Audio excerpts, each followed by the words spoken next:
Hi friends, welcome back to my channel. இன்றைக்கி நாம் பார்க்க போகிற வீடியோ என்னென்னு பார்த்தீங்கன்னா, செவ்வாய் குரு பலன்கள் பற்றி தான் பார்க்க போகிறோம். ஜூன் மாதத்தில் செவ்வாய் பகவான் ரிஷபராசியில் போக உள்ளார். ஏற்கனவே குரு பகவான் ரிஷபராசியில் தான் இருக்கிறார்.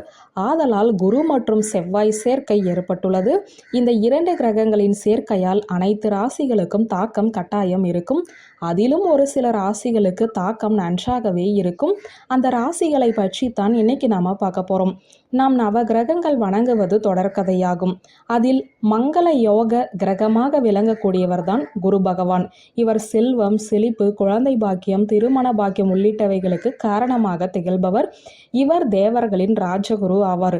வருடத்திற்கு ஒரு முறை இடம் மாறி விடுவார். இவர் மே மாதம் 3ஆம் தேதியன்று ரிஷபராசியில் புகுந்தார். அதே போல இந்த ஜூன் மாதம் செவ்வாய் பகவான் ரிஷபராசியில் மாறப்போகிறார். ஆதலால் குரு செவ்வாய் சேர்க்கை ஏற்பட போகிறது. எனவே இதனால் அனைத்து ராசிகளுக்கும் கட்டாயம் தாக்கம் இருக்கும்.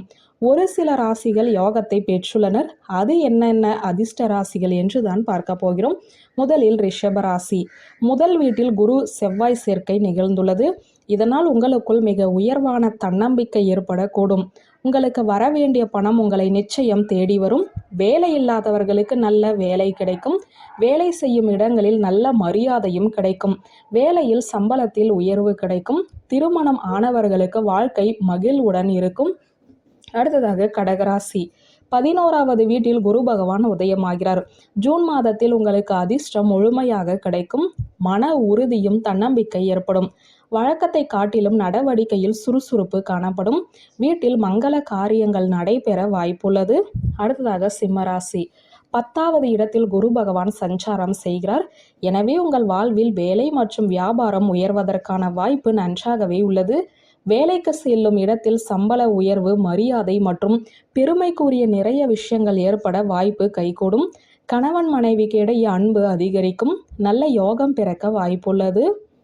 இப்போது சொன்ன அனைத்தும் பொது பலன்களே. இந்த பலன்கள் அதிகமாக கிடைக்க வாய்ப்புகளும் இருக்கிறது, குறைவாக கிடைக்க வாய்ப்புகளும் இருக்கிறது. சுய ஜாதகத்தை பரிசீலித்து பலன் பெறுவது நன்மையை தரும். முயற்சிக்கு ஏற்ற பலனை பிடிக்கும் என்பதால் முயற்சிகளை செய்து அதன் மூலம் பலன்களை பெறுங்கள்.